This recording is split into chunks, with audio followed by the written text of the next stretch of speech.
It was one of those quiet mornings that felt like they shouldn't be disturbed. The kind where sunlight filters gently through blinds, and the sound of a distant lawnmower hums like background music. My coffee was still steaming when I noticed it, a red-tagged envelope pinned to my gate. At first, I thought it was another flyer, maybe a roof-cleaning ad or a lost pet notice. But the bold black letters across the front made my stomach tighten. Final notice, HOA violation. I stood there for a moment, mug in one hand, envelope in the other, feeling that slow, familiar pulse of annoyance that comes when you know something's off but can't quite name it yet. I opened it carefully. Inside was a single page, printed and slightly crooked, stating that I owed $25 for repainting my mailbox without prior approval. My mailbox, the same one I'd repainted 2 months ago because the old paint had started to chip. Same color, same finish. No change in design. The letter warned that failure to pay could result in forfeiture of community privileges and potential property assessment. The language was stiff, official-looking, but something about it felt off. That's when I heard the hum of tires on gravel. A small white golf cart turned the corner, the HOA logo stenciled on the side in fading blue. Behind the wheel sat Marla Crane, our self-appointed queen of the cul-de-sac. Clipboard in hand, mirrored sunglasses, posture that screamed authority. She stopped right in front of my gate, lips pressed into that polite, poisonous smile. "Morning, Mr. Hensley," she called, stepping out of the cart. "I trust you've seen the notice." I set my coffee down on the fence post. "Just did. Want to explain it?" "It's quite simple." She flipped her clipboard. "You repainted your mailbox without prior color authorization. That's a violation under Section 12, subsection 4. "Interesting," I said. "And what statute covers that?" She tilted her head, smile unwavering. "We're authorized to enforce compliance. It's all in the bylaws." I nodded slowly, pulling out my phone and snapping a photo of the letter. Then another of the tags still pinned to the gate. "You mind standing back a bit? I want to make sure this documentation's clear." Her smile faltered for a fraction of a second. "There's no need for—" "Oh, there's every need," I said quietly. From across the street, I could feel curtains shifting. A neighbor pretending to water his plants, another peeking from behind a mini-blind. The whispers always came quick in this neighborhood. "Who's in trouble now?" "Marla's on patrol again." Marla adjusted her sunglasses. "Non-payment means forfeiture of privileges, and possible property assessment. I'd hate to see that happen over $25. There it was, the veiled threat sweetly wrapped. I gave a faint smile. "I'm sure you would." Her jaw twitched. "You'll find out the hard way if you ignore this, Mr. Hensley." She climbed back into her golf cart, tires crunching over the gravel as she drove off. I stood there, letting her words hang in the warm air. The sound of the cart faded, replaced by the distant chirp of a sprinkler. I took another sip of my now cooling coffee. It tasted metallic, the way it does when something sour sits in your gut. That afternoon, I went for a walk around the block. Every few houses, I saw similar red tags fluttering on gates and mailboxes. New rules, new fees. One man muttered as he tore his down. "I didn't even repaint mine," he said. She said it looked repainted. Something was definitely wrong.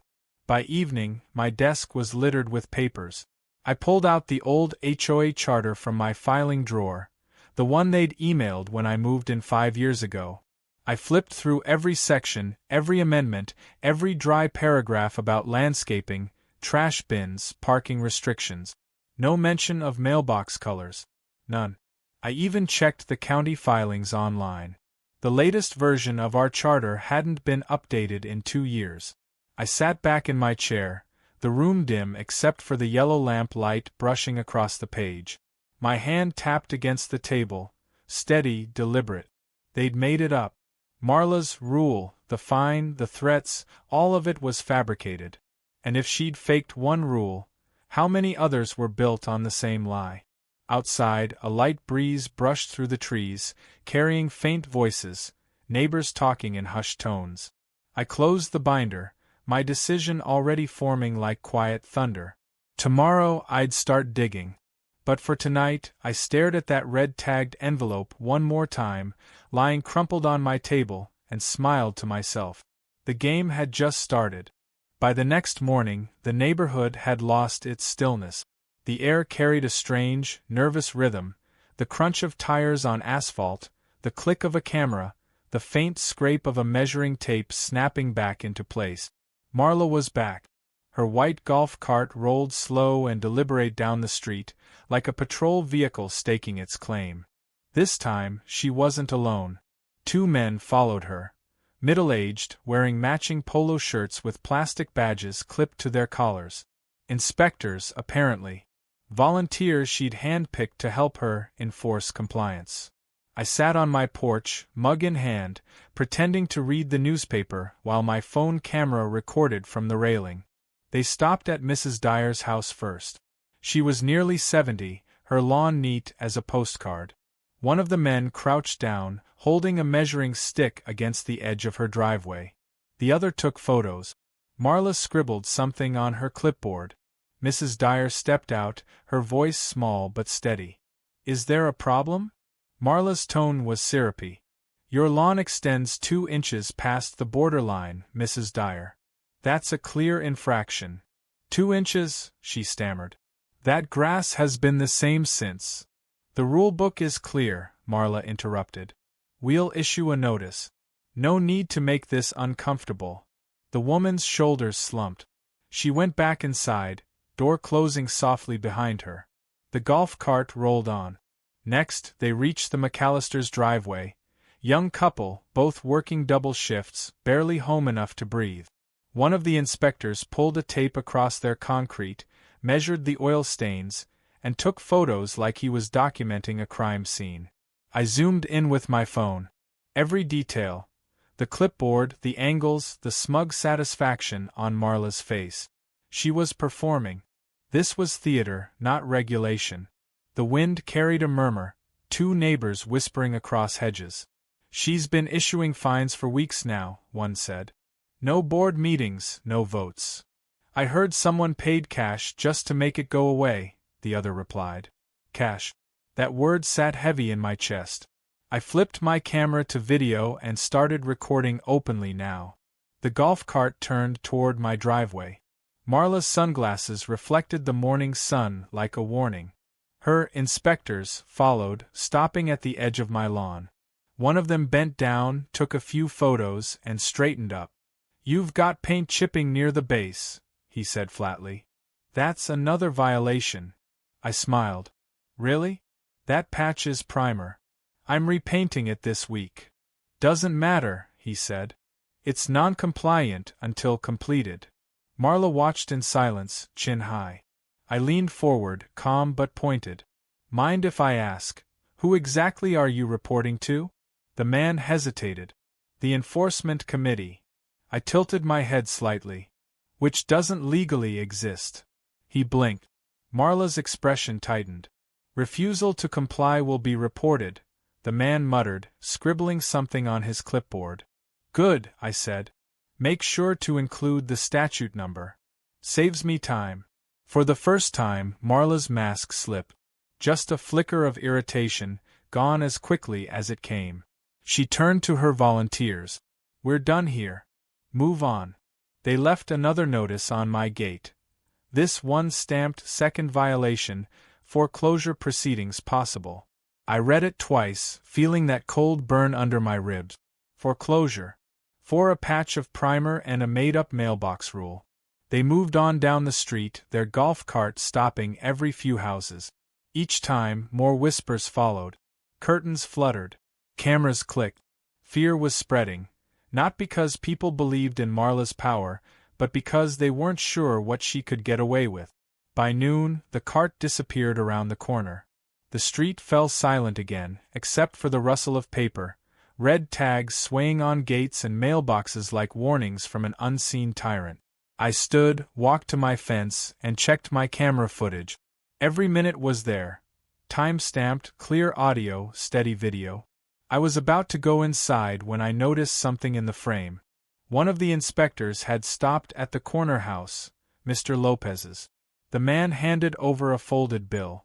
The inspector looked around, slipped it into his pocket, and walked off without a word. I rewound it, played it again. Clear as day.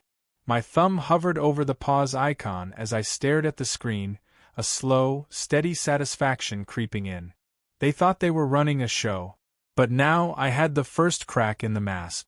By nightfall, my kitchen looked more like a war room than a place to eat dinner.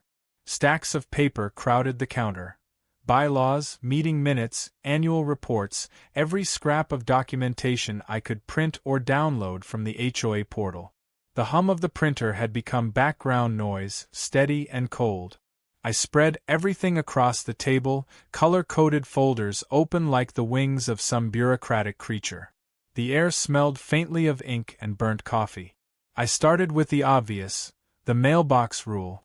Page after page of regulations. Exterior paint, landscaping, fence height, pet restrictions. I scanned each section, fingers trailing down the lines like I was reading a legal confession. But nowhere, not once, was there a single reference to mailbox colors, repainting permissions, or fines related to them.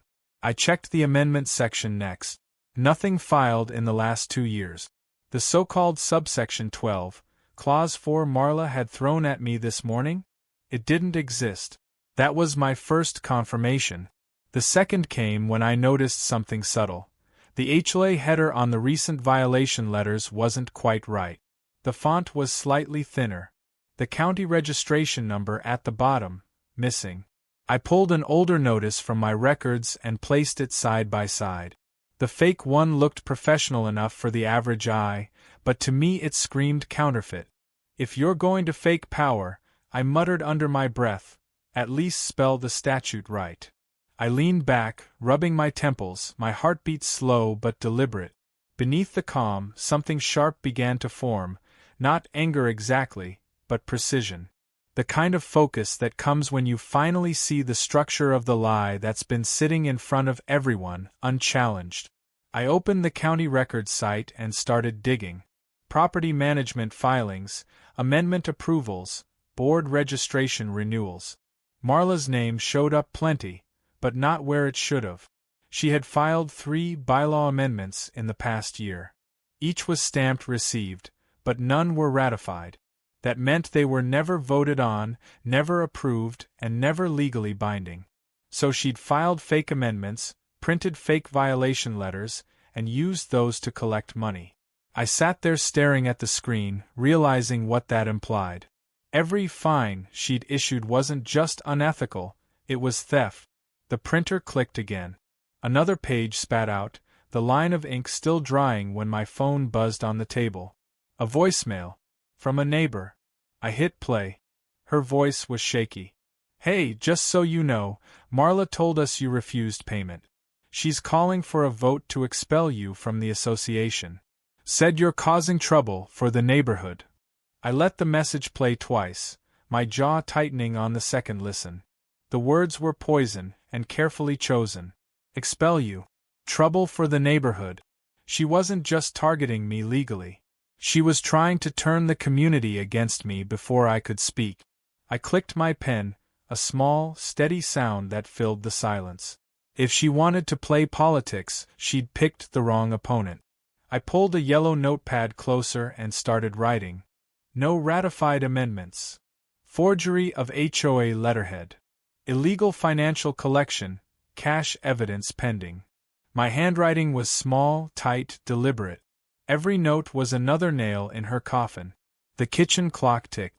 Outside, the cul-de-sac was quiet again.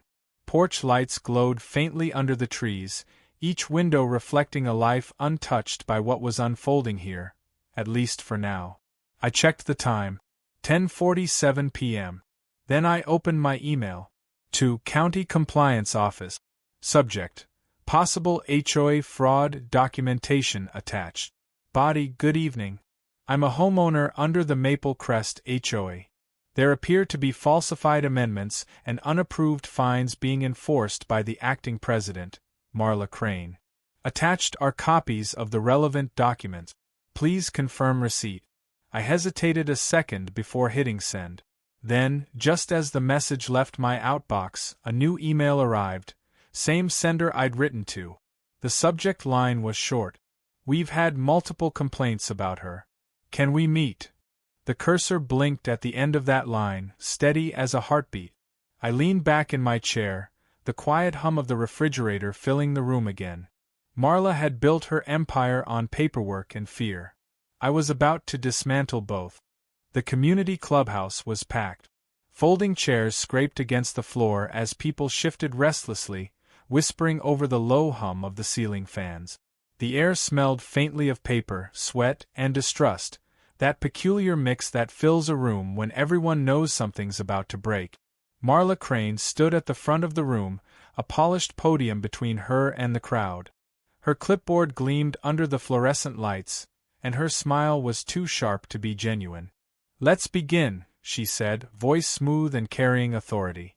"This meeting concerns repeated defiance of HOA policy by one of our residents, Mr. Hensley." Dozens of eyes turned toward me. Some sympathetic, most curious. I kept my expression neutral, hands folded on my lap. "Defiance," I repeated quietly, as if tasting the word. Marla flipped through a folder, pulling out a few stapled sheets. "On 3 separate occasions, you have refused to comply with community standards. You ignored violation notices, refused to pay fines, and filmed board members without authorization." She held up the papers for show, a stack of minutes and signatures. Even from where I sat, I could see half the names were forged. I stood slowly. "I'd like to see those documents." A murmur swept through the room. Marla's eyes narrowed, but she gestured grandly. "Of course." I walked up, took the papers from her, and flipped through them, page by page. The ink was fresh. Some signatures were duplicates, traced and reprinted. I let the silence stretch before I spoke. "These are falsified," I said evenly. Marla laughed, that brittle, performative laugh people use when they're cornered. "You think you're smarter than the board, Mr. Hensley?" I turned slightly, addressing the room instead of her. "Transparency isn't rebellion. You all have a right to know what you're being charged for." A few people shifted uncomfortably. Someone whispered, "We never voted on that rule." Another, "What fines?" Marla slammed her folder shut. "The rules are not up for debate. You are." I raised my hand, calm but cutting her off. "Actually, they are. According to Statute 46 to 104, any HOA fine must be ratified by a majority vote and recorded in the annual report. Which, funny thing, hasn't happened once in 2 years. The room went still. You could hear the buzz of the fluorescent lights above. Her jaw clenched. "You're misinterpreting the bylaws." I smiled faintly. "Then maybe you can help us interpret this." I pulled out my phone, tapped the screen, and hit play. From the tiny speaker came a man's voice, one of her so-called inspectors, nervous and low. "Just pay in cash, sir. She said I can waive the paperwork." Full. "Don't worry, she gets her cut." Every head turned toward Marla. The recording ended in silence. For a long, heavy moment, nobody moved. Then, from somewhere near the back, someone whispered, "Did he just say she gets her cut?" Marla's face drained of color. "This is slander," she barked. "You think this proves anything? You manipulated that recording." "I didn't manipulate anything," I said quietly. "But I did document everything. Every letter, every tag, every fake notice. And if anyone wants copies, I'll email them tonight."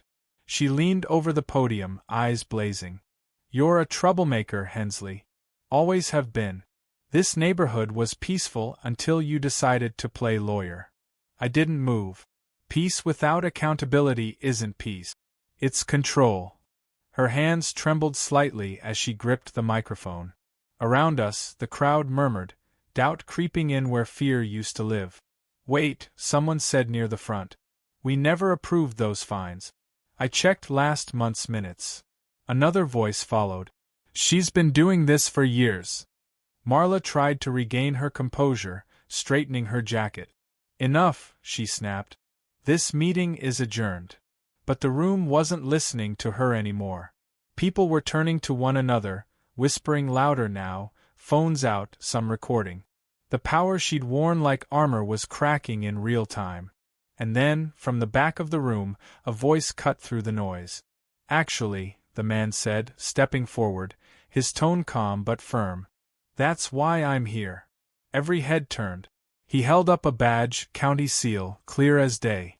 "County Compliance Officer," he said. "We've received multiple complaints about these violations.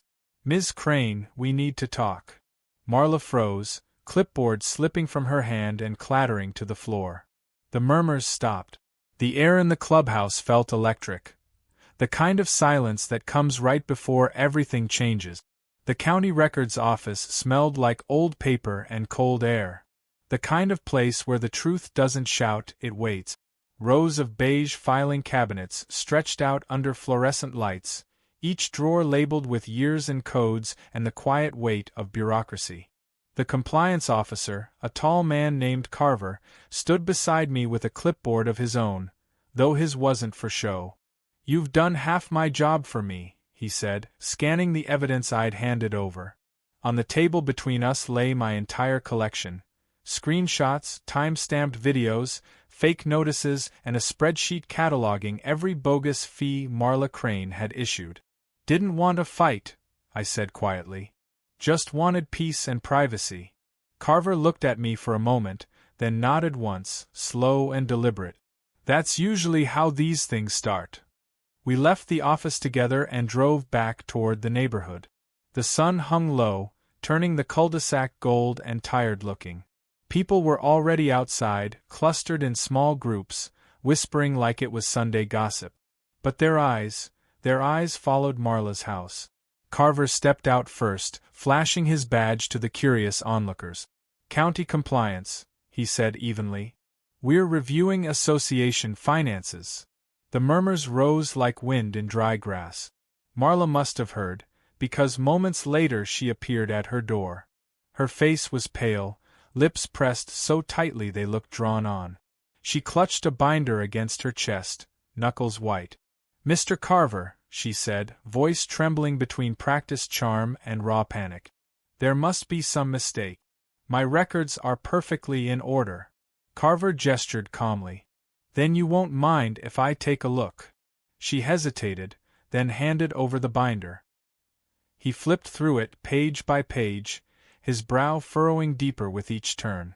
Receipts without signatures. Assessments without approval date. Check numbers that didn't match the deposits listed in the county system. He didn't need to say a word. Her silence told the story first. Behind us, neighbors drifted closer. Phones out. Cameras ready. Carver looked up. "Ms. Crane, could you explain these transactions labeled as special assessment funds?"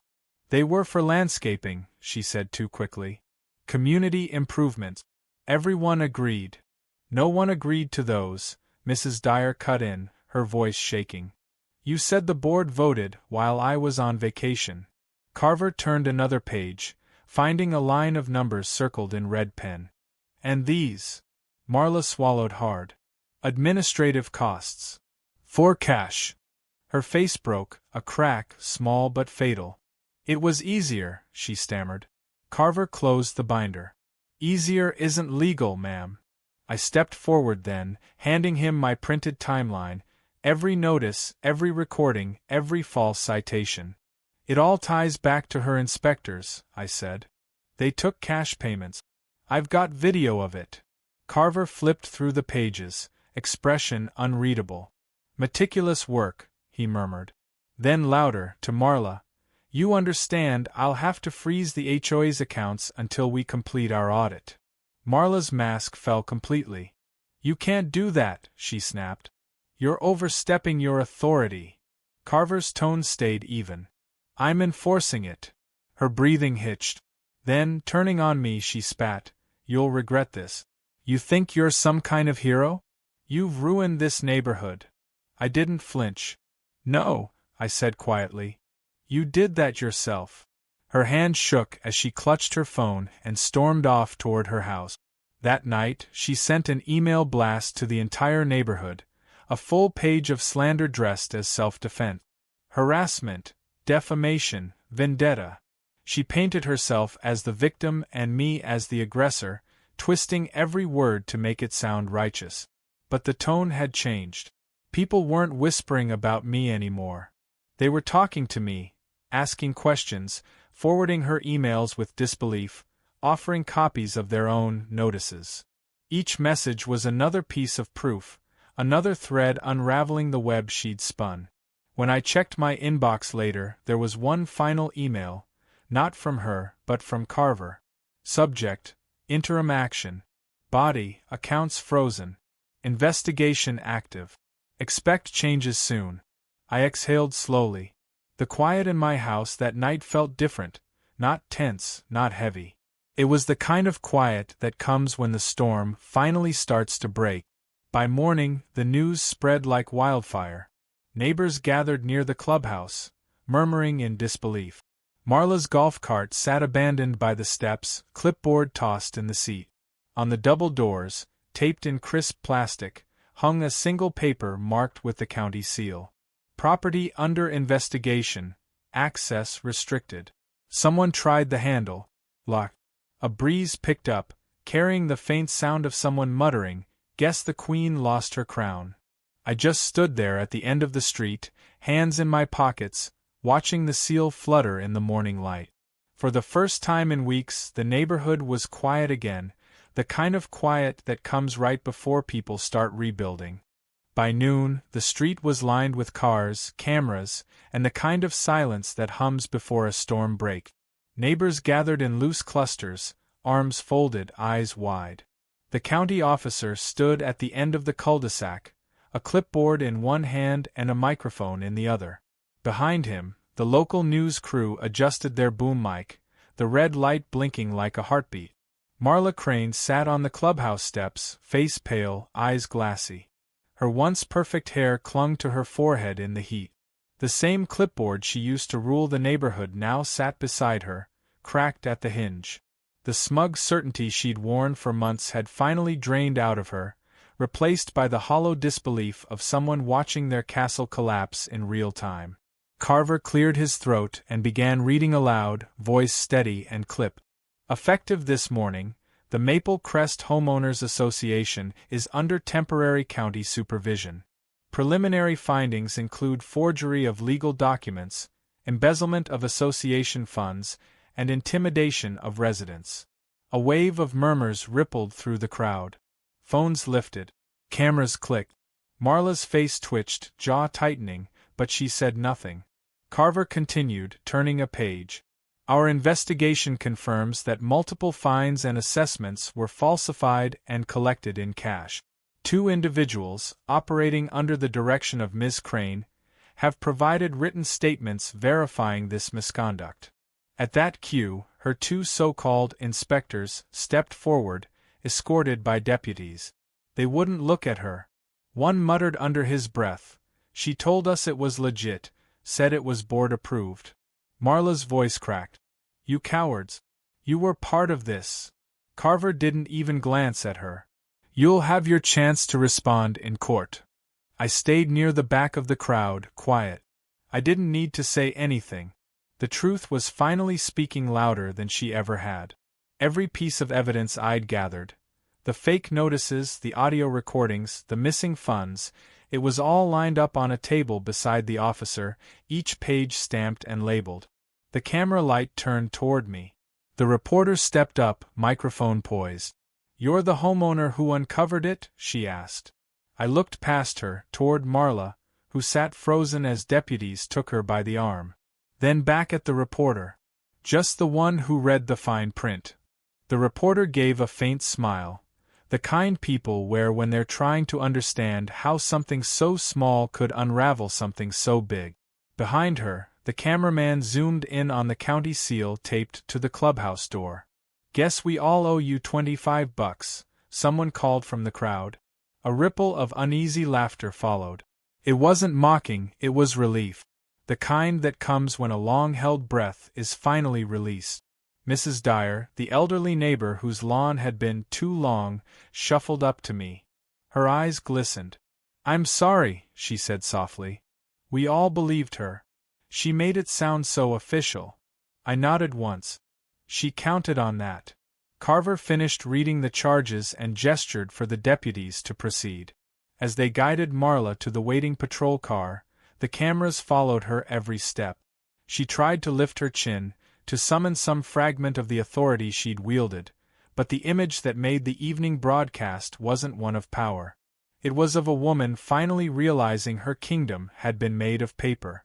Later that day, the news headlines spread across local channels and feeds.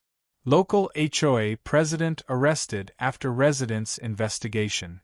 The story played on repeat, her voice caught mid-denial, the inspectors confessing, and me standing there saying those 6 words that would follow me for weeks. Just the one who read the fine print. By evening, the neighborhood had changed. People waved again. The same neighbors who'd crossed the street to avoid me now stopped to talk. They wanted copies of the bylaws, to help rebuild the board properly. Some even thanked me like I'd done something heroic. But the truth was simpler. I didn't fight to win. I fought to stop being bullied in my own home. Weeks passed. The quiet returned, not the fearful kind, but the peaceful one I'd missed. The red tags were gone, the fake rules erased, and the clubhouse stood empty. One afternoon, a letter arrived from the county. I recognized the seal instantly. I opened it at the kitchen table, the same one where this all began. It was an invitation to serve on the new HOA board. I read it twice, then folded it neatly and set it down beside my coffee. A small smile tugged at the corner of my mouth. "Let's keep things transparent this time," I murmured. Outside, the neighborhood was quiet again, the kind of quiet that finally meant peace.